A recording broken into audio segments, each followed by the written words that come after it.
Welcome everybody to your Parent Monday Mindset. We're so happy to be able to bring our beautiful community member here, Jenn. Many of you have met her either at one of our events, or Jenn is a regular person who joins us in these Monday Mindsets. And what you may not know about Jenn that I'm just so happy to be able to share with you today is that she also brings an incredible wealth of experience and support to the grieving process.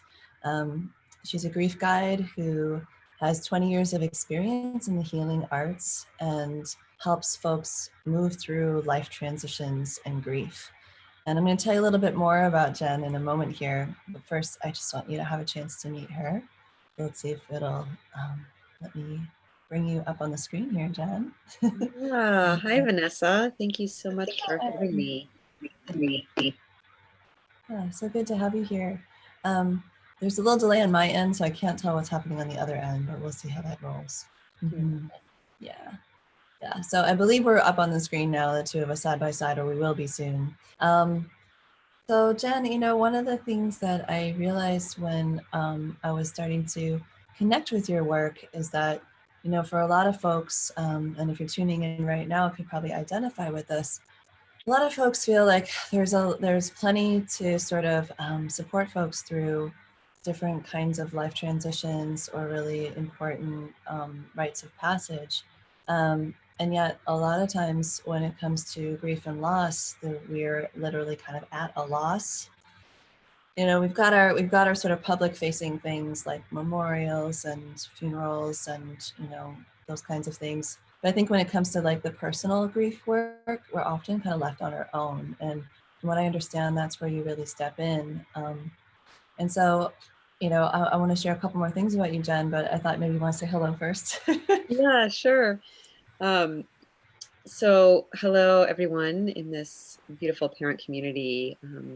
Just thank you for being here. Thank you for showing up for yourself today. I know Vanessa is a wealth of wisdom and presence to bring us back to this moment so that we can find where we are in the world and in our hearts and in our emotional landscape so that we can show up more fully for our children and for our whole family system. So I just want to honor the work that you do, and you've been a great help to me over the last year or so, because I have a very fiery, I call him fierce. He doesn't like it when I say fierce. He goes like, when I call him fierce. But my 6-year-old son is he's got a lot of fire and, big emotion that runs through him. So it's been a real gift to open up an exploration around my own emotions and how, oh, wow, if his anger is triggering me, that's probably something for me to explore. Like what's been my experience with anger, and how could I not express anger as a child, and how has that been suppressed in my life? Right. And now how can I really look at that to show up for myself in a better way, and therefore for my child in a better way? So I just thank you for being my guide on that piece of my journey in mothering. So I just want to presence that first, and say that, there really is a connection with how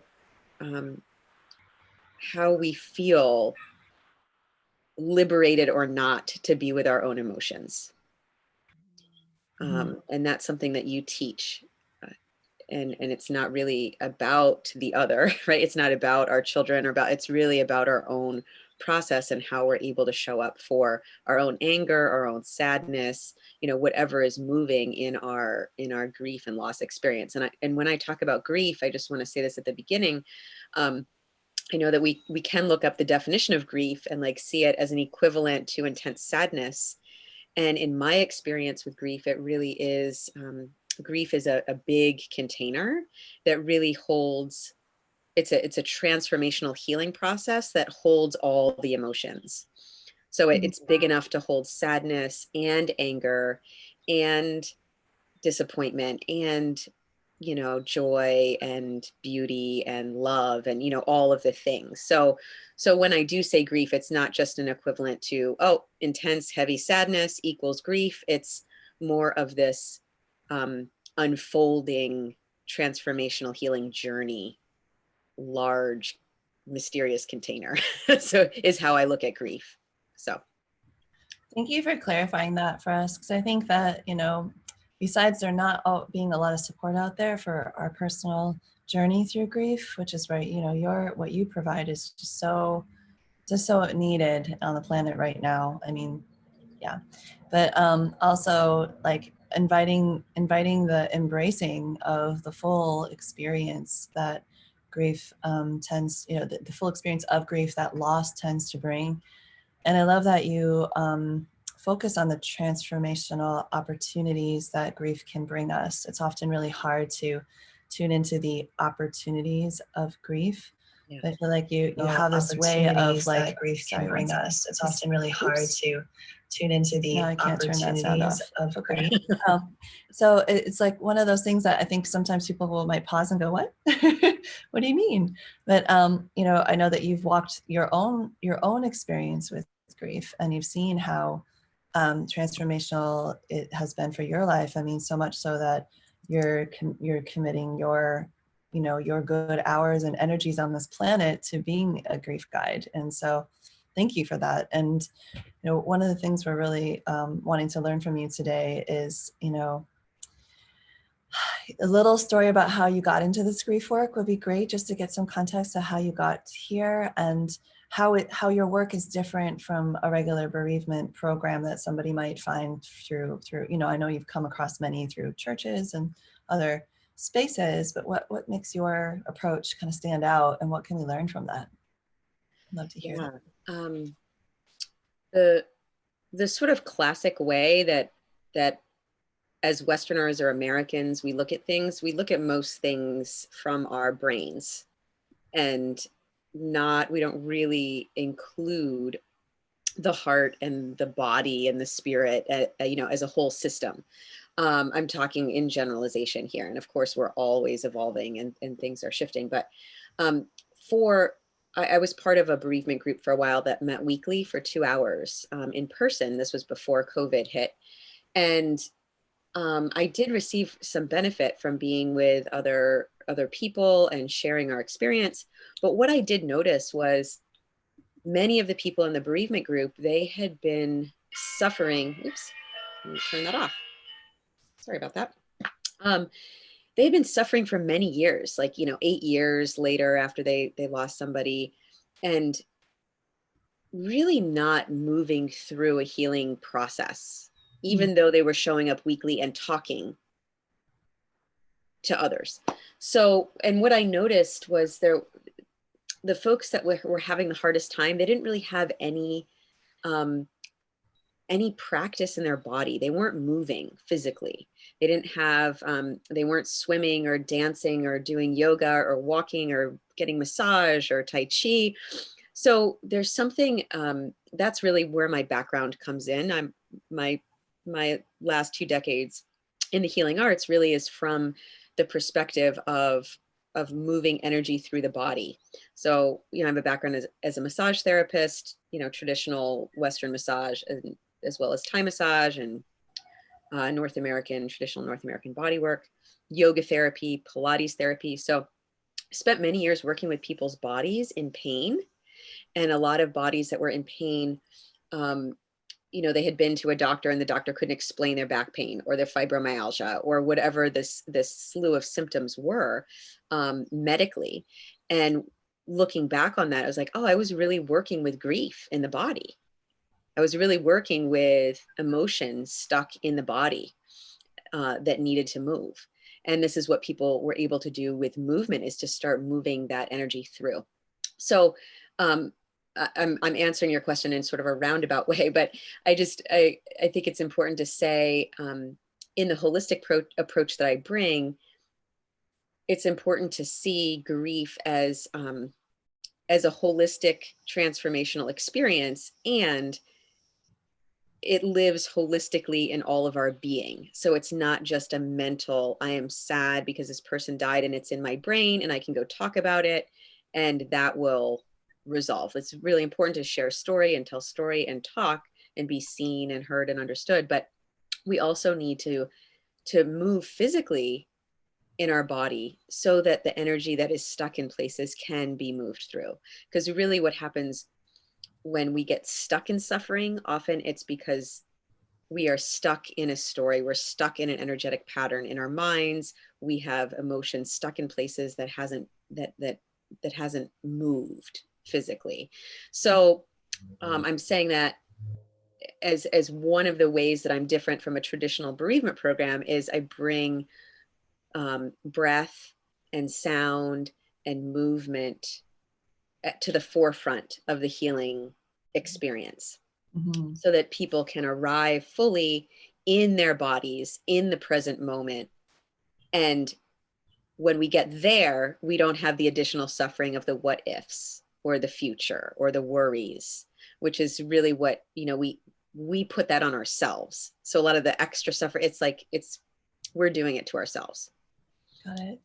So. Oh, it's so powerful, Jenn. Thank you. I mean, it's almost like we get to bring our whole self into the experience, which, one of the reasons I really appreciate your work is that unguided, that can be really intimidating to like actually fully embody and feel all the feels that come with loss. I've been with family members, with the loss of a parent, and when my grandfather passed and my grandmother passed, and you could palpably feel what the bodies in the room needed, in the room.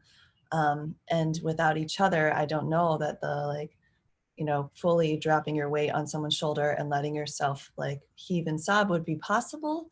For a lot of folks, they need that guidance or that support. I know also that, like you said, it's not always the heaving cry, right? There's a lot of ways that it manifests in the body or can be held. And I wonder if you have any suggestions for people who are in grief for how to make their suffering a bit more bearable, so they're not sort of having as many of these physical manifestations. And I work with different things I consider medicine, and different ways that we can feel the support that's already around us in any moment.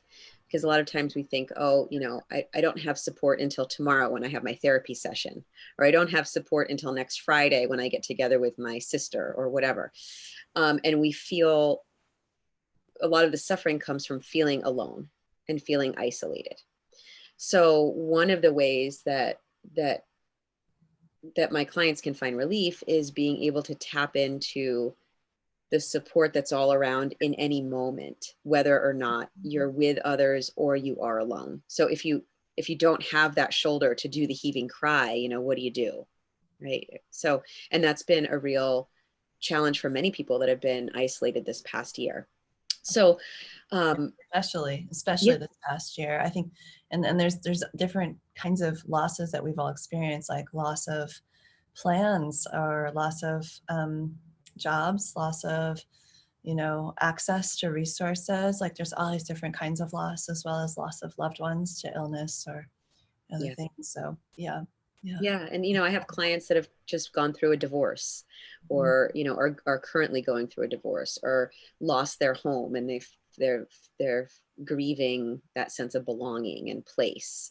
So it really can be so many other things than just a death, right, when we're the grieving process. So I don't know if you want to go through a little experiential moment, but I could lead us through a really short exercise to sort of feel that support for folks who might feel like they could use it right now. Would that be beneficial? Absolutely. And I want to make sure we also save some time for the gratitude piece, because I think that's where a lot of what we, like my research and your work overlap, so we can play in that space maybe after the experience. Yeah, how about that? Okay, sounds good. So just a couple minutes.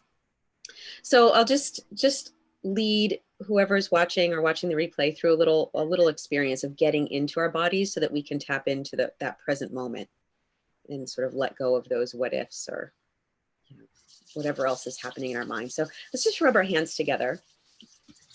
And when we do that, if we can rub our hands together even a little faster, so you can feel the heat between your palms, just feel the sensation of your bones rubbing against each other, your skin, and then bring the hands apart a little bit.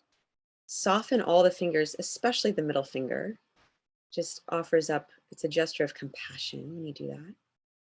And then bring the hands down in front of the solar plexus and belly so the shoulders can relax. And if you're feeling comfortable and safe, you can close your eyes.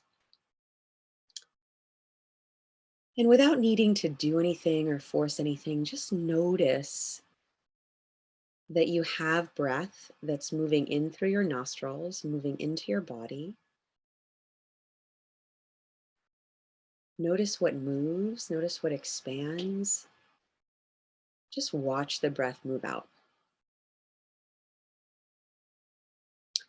From here, take one hand, place it on your chest, on your sternum, and feel your breastbone under your palm. Feel the texture of your clothing. Take your other hand, place it on your soft belly, and let your belly soften outward into your hand.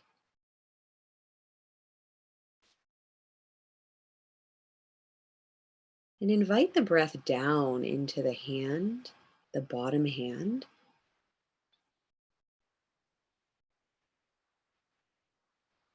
And notice what happens on the exhale. And then invite the breath up into the top hand, feeling all the ribs open like paper fans. Feel the heart lifting up and out. And on the exhale, soften back and imagine two more hands at your back. One at your lower back and one at the back of your heart. And relax backward into those hands.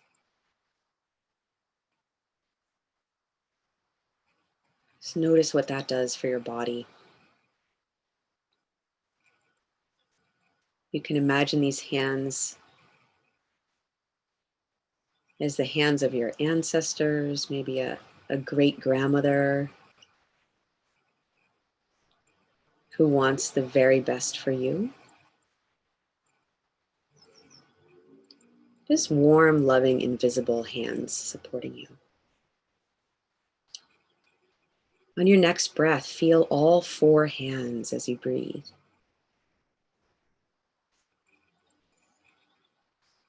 Feel your body opening out into those hands and softening as you exhale. And with your next breath, notice the weight of your bones. And if you're feeling any heaviness or any sluggishness, just allow that. Bring that to the table and allow that weight to soften down into gravity.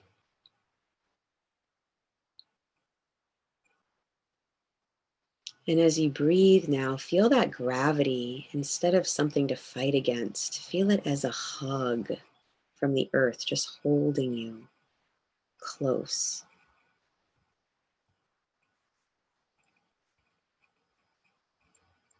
And just befriending that gravity.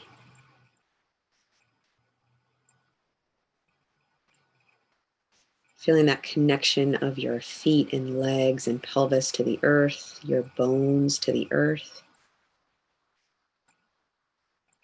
Keeping that connection as you breathe, feel your spine slowly rising. And connect the crown of your head up to the sky above you. So feel the length of your spine. And imagine you have a halo and it's just gently pulling you upward.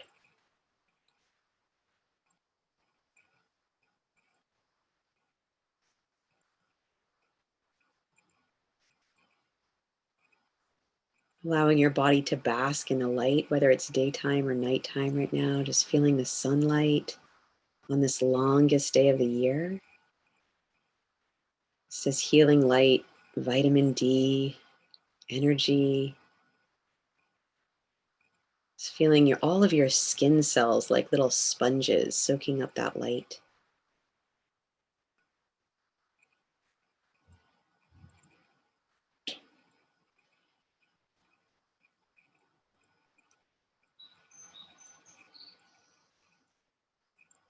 And notice how you feel in your body right now.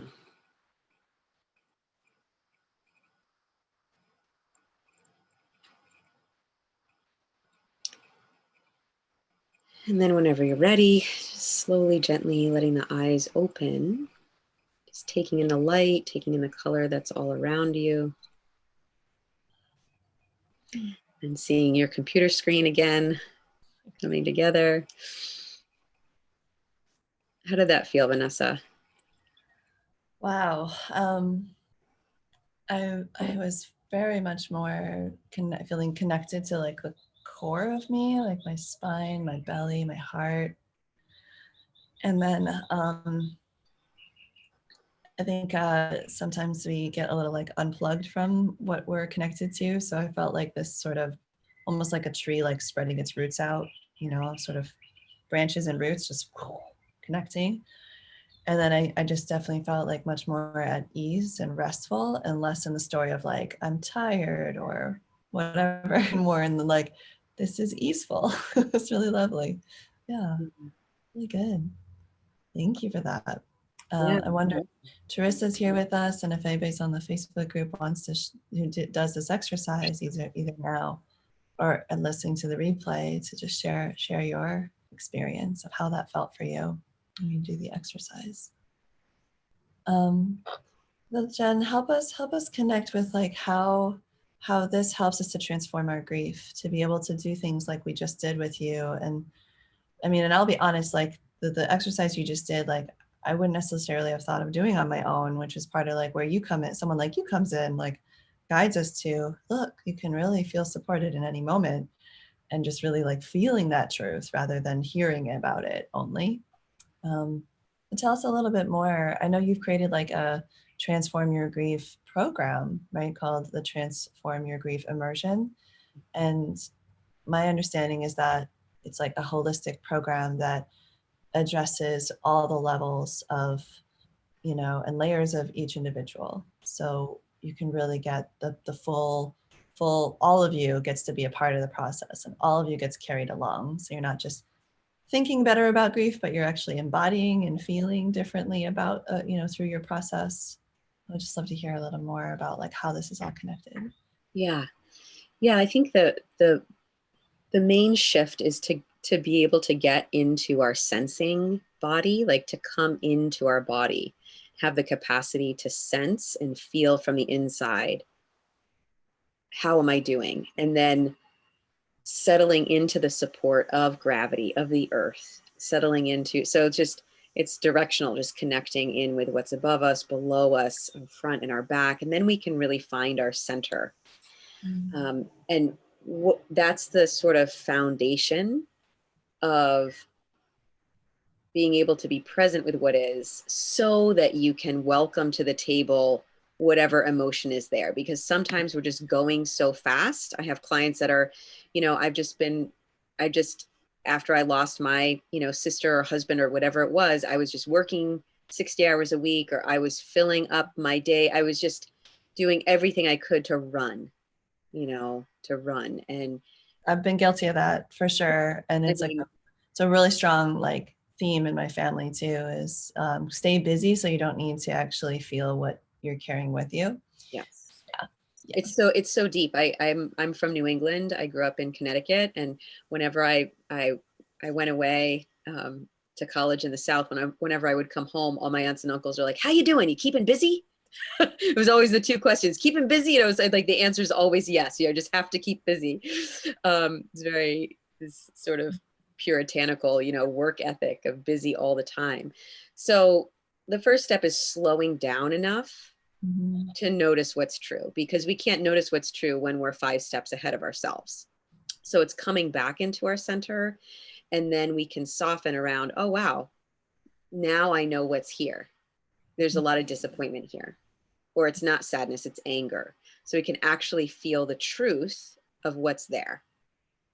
And then once we can feel that truth, then we can move, you know, we can move that energy. We don't want to push it away. We don't want to do this to it. We want to welcome it, even though it's hard, because it's not going to go away. It's just going to get smashed down in some organ or some joint or something, right? Yeah, it's something we've been talking about in this like calm down strategy time this last week, where I've been trying to find more calm. And again, Teresa knows because she's been attending that like once you pick a fight with a feeling, like you've already lost. Like if you fight that feeling, and although we've been taught to ignore it, stay busy, Yep, stuff it down, shut it down, criticize it, judge it, like all the things, right? But really, when you get to this place where you're able to acknowledge it's there, and do more than will it away, there's something else we can do with that feeling.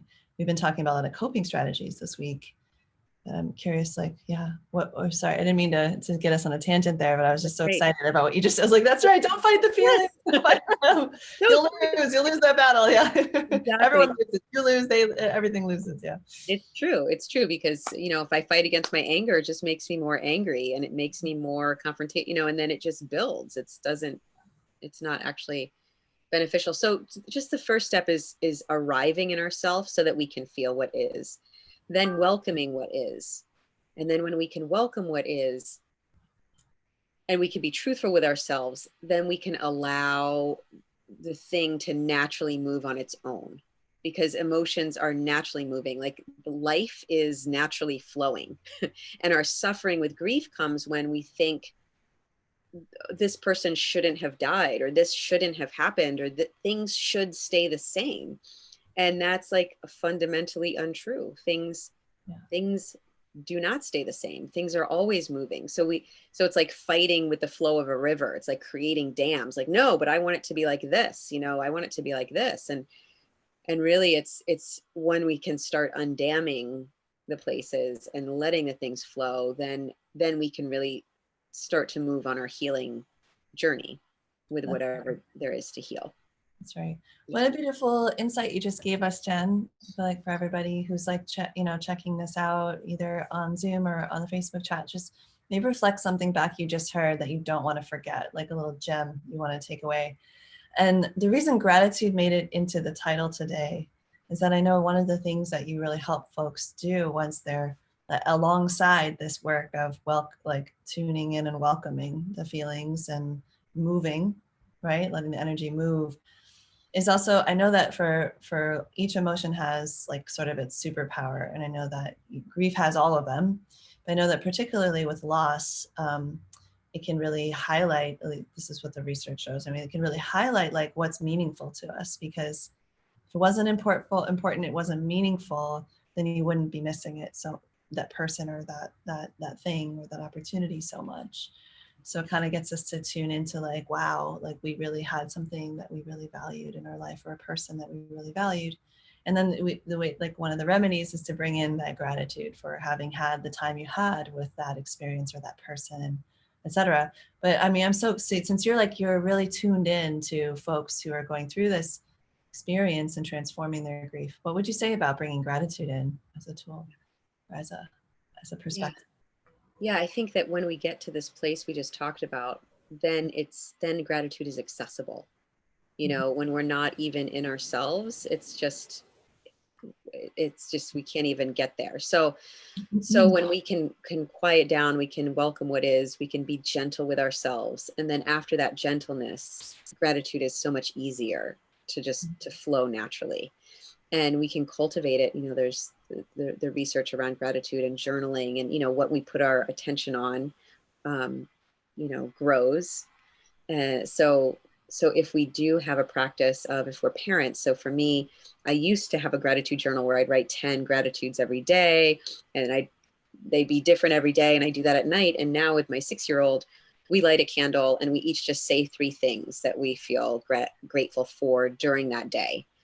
And that's just become a little ritual. And that's another thing that I teach. We can take little mini habits, and this is something you teach too, and just turn them into little rituals. It's like, and ritual doesn't mean a religious or necessarily spiritual thing. It's more just like something that you're choosing to do on a regular basis. Like I've got a flossing and brushing ritual for my dental hygiene, right? Before I go to bed. And that's just, so we can put in little, one of my clients calls them, Jen, I love your spiritual snacks. You know, we can put little snacks throughout our day. Just like we do flossing with brushing, we can put gratitude in with, you know, bedtime stories. So it's like, okay, we're going to do bedtime stories. And, you know, when we get our books out, our 3 books, we're going to say 3 things we're grateful for. And then we start reading. So we can weave gratitude in with our families in a way that just feels easy. I love that, Jen, because it's so accessible, and it's not that you need to sit down and reflect on the entire experience and come up with like the biggest, you know, shiniest version of the gratitude. Like it can be something that you're practicing throughout the day. And then when you're once you've acknowledged the feeling you're having, you can start to maybe make sense of some of the feelings you're having with that lens of gratitude because you've practiced it. Yeah, it can be a snack. A snack. And just making it as easy as possible, right? Because if it's like, oh, I need my gratitude journal, or I need to go get this special gratitude thing from the library, or, you know, if we make it, I feel like we think we have to make things into big projects sometimes. And if we can just make it the least common denominator. Yeah, like the total, like the essence of what it is that you're doing. No, I was researching about gratitude for many years and bringing it into classrooms. This is what part of my master's study and everything. And one of the things that really struck me is that how much it does bring healing in times of loss. Like it really stood out to me. And so when my grandfather passed away, about a year later, we had a memorial kind of moment for him, just with our immediate family, his children, grandchildren, you know, and his partner. And I just found myself wanting to bring us there, you know, like I talked like everybody kind of sharing like something they admired about him that they feel like they learned from. And not to say it had to be positive either, right? It could be like, wow, he had so much perseverance. He was really stubborn sometimes. And I got to see what happens when you don't give up on a goal, you know, like that sort of thing. And then we did another round where we just all said one thing we were grateful for. And they were so connected. It was like what we got to learn from, or like learn by this person's example, or learn from the experience we used to be able to have, but now we don't. Like maybe it's in a home, like you said, or in a relationship. It does sort of help us so that we're not only focusing on the pain, but we're also bringing in, like, we're like carrying forward the gifts. You know, like what are like what treasures or gifts are we like taking with us, even if we can't walk in the same way with the same person in our hand, or, you know, at our side, or in their same home.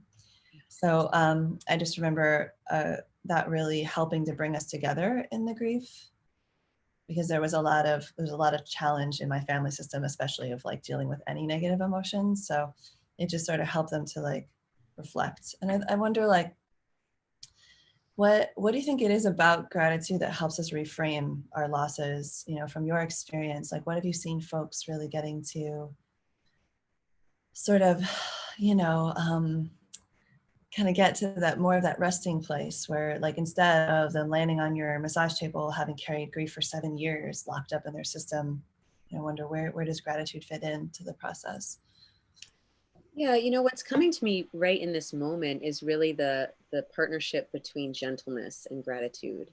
That there's a softening when we can slide into gratitude, especially when relationships, I know it was just Father's Day yesterday, and, you know, not everybody has this rainbows and butterflies relationship with their fathers, you know, and I have clients who had some real challenge, right, with their biological father. So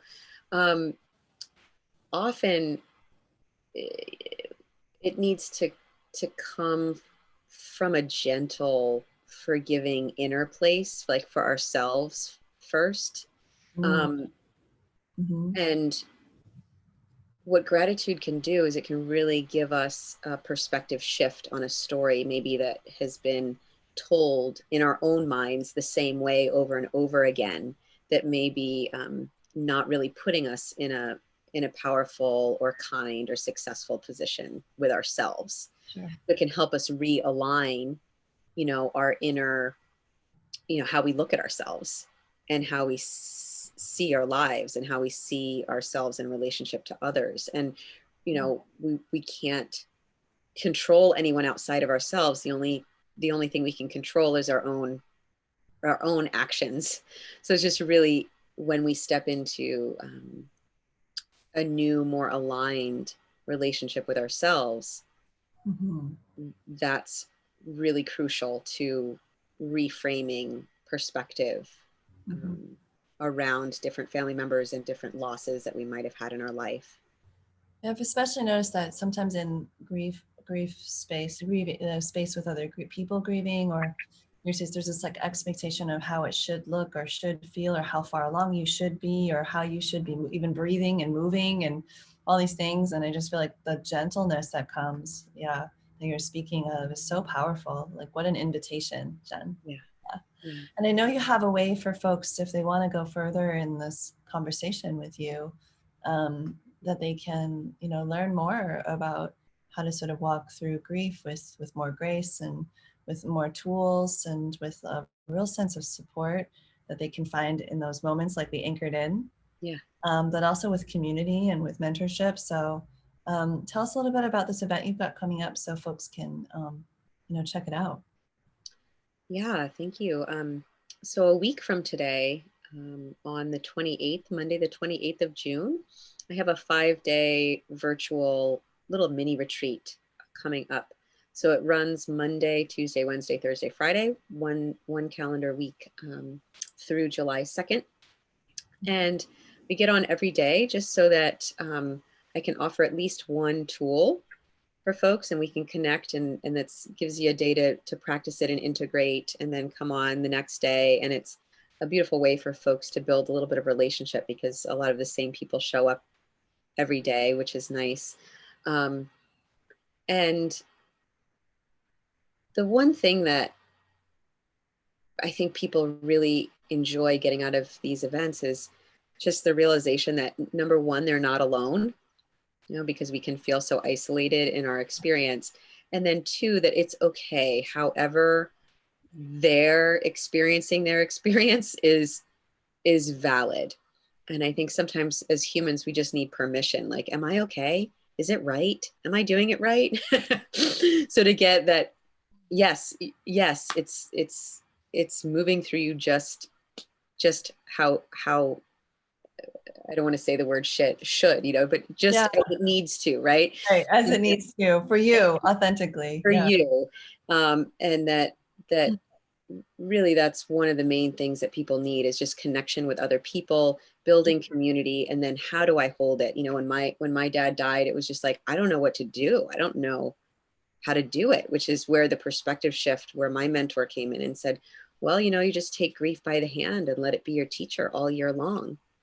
And hearing that sentence, just, sometimes we just need one person to say one sentence that gives our brain a perspective shift, where we can see something from a different way. Yeah. And it's an opportunity over the course of the 5 days, if people walk away with that one sentence or that one tool that's really beneficial for their centering in themselves or their perspective shift. That's what I want for folks, to be able to see things in a new way. And I was given the space to go, oh, I don't need to do it all right now.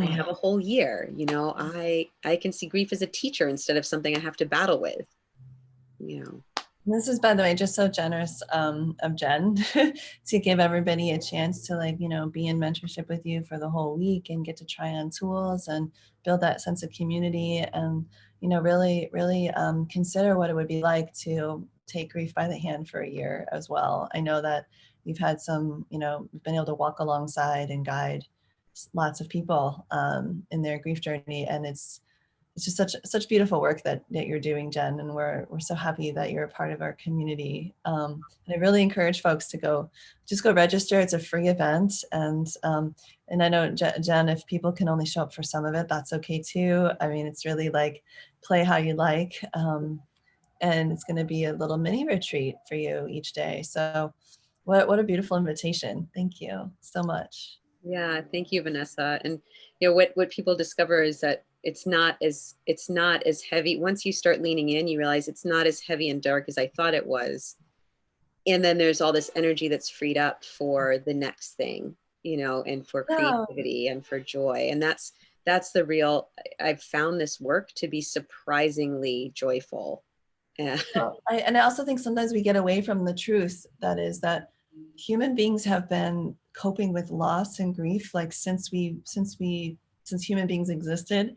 And so wouldn't we have some equipment, some wisdom that we can pull together and bring to the front and really learn how to use well in order to unlock the joy, unlock the ease around loss. And I've also seen it shift people, like, hearing some of the folks who've had experiences with you where they're also less afraid of future losses. I mean, because that can also be kind of like can limit us in what we want to do with our lives or how we kind of move in the world. And we can get even a little scared of, like, doing things we really want to do, because what if it doesn't work out, or what if we lose that person, or what if, right? And so I just see people emerging from your spaces, whether it's a 5-day or a year-long experience with you, just so much like living their lives in this incredibly joyful but also bold way of like, life is precious and I'm not going to let my fear of future loss like keep me from living my whole life. So yeah, thank you for all the work you do, Jen. We're so, it's such a blessing. Yeah, thank you, Vanessa. Yeah, of course. And then as I wrap with you, Jen, I just want to remind everybody that I put in the comments in the chat the link so that you can go and find Jen's 5-day mini retreat next week. And I know that once you get on her, in her world, she'll also share other amazing opportunities to, dip in with the community that she builds. So take advantage of that. It's really, really lovely coming up here. And then the other thing I wanted to make sure that everybody knows about is that we are right now wrapping up our 6-day, finding calm in the chaos. We had our kind of own like mini retreat, right? Each day where we, Teresa knows and Brandy knows, who are both here today, like what a gift it can be to fill up your own toolbox with great strategies for keeping your calm and everything. So do register for that event if you haven't yet, because then it'll open up the replays to you for the next 3 days. You have today, Tuesday, and Wednesday to dip in and check out which strategies you want. Maybe one will call to you more than the others. And where this link I'm giving to you shows like what each day is about, so you can kind of pick and choose. And it would be I would be a disservice not to tell you that we're still running that grand prize contest where you can get a free pass to our Motivation Mastery Weekend that's happening in July. And the way you play is you check out the replay videos, take the parent discovery quiz. Like I know Trissa did, Brandy did, Maria did. I have all these people in my world right now who are playing, but it's going to be a fair draw. So anybody who plays might come out of the hat and get that free pass. And how you do that is you take the parent discovery quiz. We'll also have an opportunity to apply for a strategy session with me. So that contest is running until Wednesday at 9 a.m. Wanted to make sure everybody knows about that. I'll put the discovery quiz link in here. It's kind of like a quick access to the contest that's running. And then you'll want to go and check out how other people are playing in the Facebook group with the pinned post on the top. All right, Joelle, so much love to all of you. And Jen, just just so much gratitude for you and everything that you bring to the table for families and for other folks. And I know that you don't work just with families too. So if people people have folks in their world who have experienced recent loss or seem to have, some you can just sense some need for some support around grief and loss, you can absolutely send that link to them and invite them as well. Yeah, absolutely. Thank you, Vanessa. Oh, you're so welcome. Any last words you want to share with us before we go? Just be gentle with yourselves. As parents in the world, I think that is just the number one thing, is to just soften with ourselves, because we can just be so hard on ourselves, feeling like we're just not doing enough or we're not doing it right, and just settling into, it's okay, I'm doing enough. And let me just give myself some self-compassion and some self-gratitude, in this moment. Just take a moment to pause and soften into that. Oh, I love that, Jen. Such a beautiful invitation. And it's so fun because what I've seen happens after that is then you have a greater capacity to maybe pick up a new tool or strategy, or, you know, or try again with more patience or whatever it is. So just giving ourselves that gift of space and grace and self-compassion will actually help you deal with whatever it was you were judging or feeling upset about in the first place anyway. So it's like win, win, win, win, win. Right. All around. I love it. So sweet. Yeah. Thank you. And powerful. Yeah.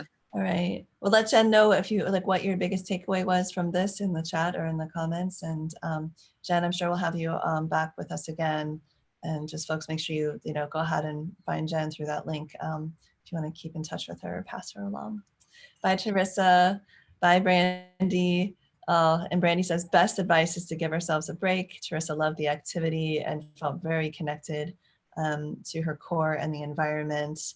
Brandy also was just excited to share you, Jennifer, your work with some folks in her world who are struggling with grief. So yeah, we've got some good connections coming up. Sweet. All right. Lots of love, everybody. Take care until next time. We'll see you. And I'm going to say bye, Jenn, and let you go. Got one more thing I need to do here, which is to let people know that we are also going to have, I almost forgot, a masterclass this evening at 6 p.m. Pacific time. It's called 3 Keys to Lasting Calm for a reason, because we don't just want to have little moments of calm during the training this last week, and then 2 weeks from now, be back in the same place, right? We want to be able to carry forward everything that we're learning this week. And even if you haven't attended the trainings, you can still come to this, because there's some really great, like, how to follow through on good ideas kinds of tools and strategies. And then Wednesday, we'll be back together again at 10 a.m. Pacific time, talking about 5 key hacks that help us boost motivation for the kids and for ourselves. And it's like this little preview version of our Motivation Mastery Weekend that we have for the Immersion folks who spend a year with me and the prize winners. But I can't help it. I want to give you at least a little piece of each one. Not the same as a 3-day weekend or spending a year with me, but at least you can get like the top ideas of what these 5 really important motivation hacks are all about. So you're going to come and join me if you're able to tonight at 6 p.m. Pacific. I'm actually going to put the link straight to the Zoom room. You don't need to register for this one. Straight to the Zoom room in the chat here, as well as giving you a reminder to mark your calendar for Wednesday at 10 a.m. for the second part of it. Okay, it's going to be in a Zoom room, which means we get to talk, we get to jam, you get to ask your questions, we'll get to see each other's faces. It's just so lovely. And so, yeah, I'm really looking forward to, you know, kind of jamming with y'all. So I'll stick that in the Zoom and in the Facebook group. So you have that to be able to come join right in tonight at 6 and tomorrow, Wednesday at 10 a.m. all Pacific time. We'll see you then. All right, everybody, another great Monday mindset. Talk to you soon.